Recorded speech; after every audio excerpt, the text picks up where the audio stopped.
Training your core for aesthetics is very different than training it for performance. And I think in today's world, a lot of us cyclists get mixed up in, the bodybuilding community and bodybuilding workout styles and crunches and ab wheels and improperly done planks, that we are more so training our six-pack, or better yet known as rectus abdominis, rather than training everything the core actually involves and actually helping us to increase performance. And so what we want to learn is how to create proximal stiffness and then distal motion. And so what we're going to be doing in today's video is going over 3 exercises that are going to help you to create stiffness in the core that's going to better translate to increased power and control of your power on the bike. I'll go over each of the 3 exercises, how to do it, and why it's going to be beneficial.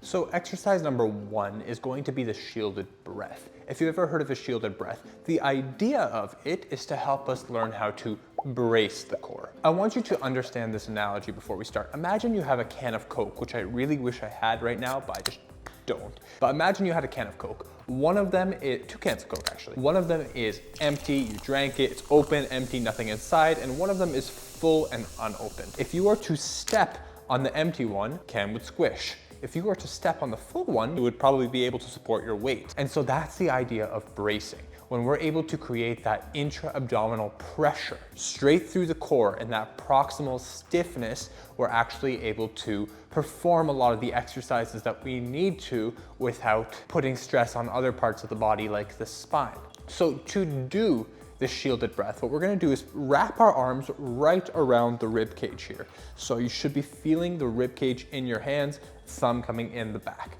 Now from here, you're going to take a deep breath in through the nose, expand the ribs, and then we're going to do a big and hold, creating maximal stiffness in the core.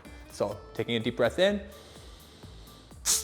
creating maximal stiffness in the core. You should be able to punch this and it'd be rock hard, and release. Holding for 3, 4, 5 seconds. The idea of this is, let's say you're about to perform an exercise like the hex bar deadlift. So if we are going to perform an exercise like the hex bar deadlift, you brace, perform the exercise, and come back up to allow you to properly execute that movement.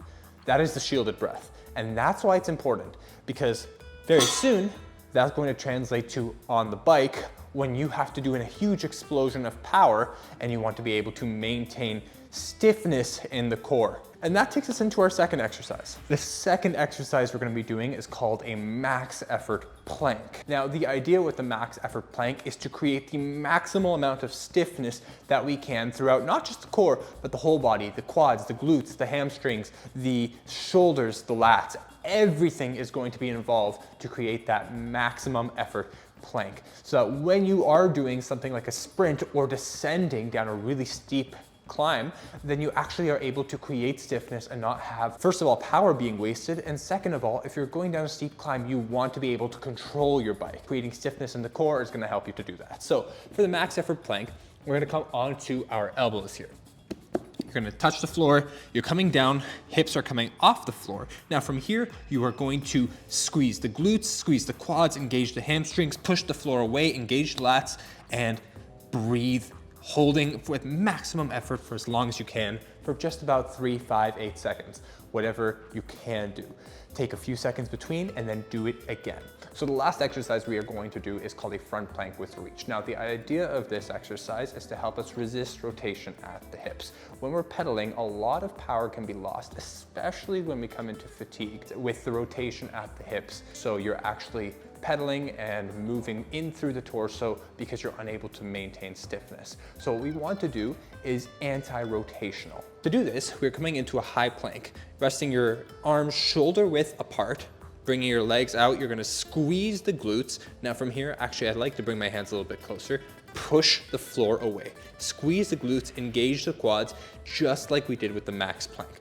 From here, shifting your weight onto one arm. From the scapula, keeping the arm straight, you're going to raise it up while resisting rotation and coming back down.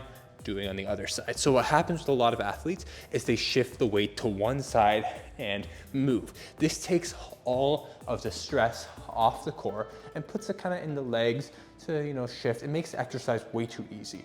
When you're able to create that stiffness and resist rotation, squeezing the glutes, engaging the quads, and moving from the scapula, then you're actually able to do this exercise correctly and resist rotation, and imagine it translate to on the bike. So there we have it, 3 exercises that are going to help you as a cyclist perform better on the bike. Your rectus abdominis is great, don't get me wrong. I train for aesthetics sometimes too. I like to have a six-pack, but that's not going to help you perform better, to control your power, to create more power, to descend better on the bike, because your core is way more than your six-pack. Transverse abdominis, internal and external obliques, erector spinae, linea alba, and so many other muscles are actually involved in creating stiffness that's going to help you perform and move and feel better, take pressure off the spine, overall become a better athlete. Let me know if you like this video. Go ahead and leave a comment if you want to see anything else. Catch you next time on another video.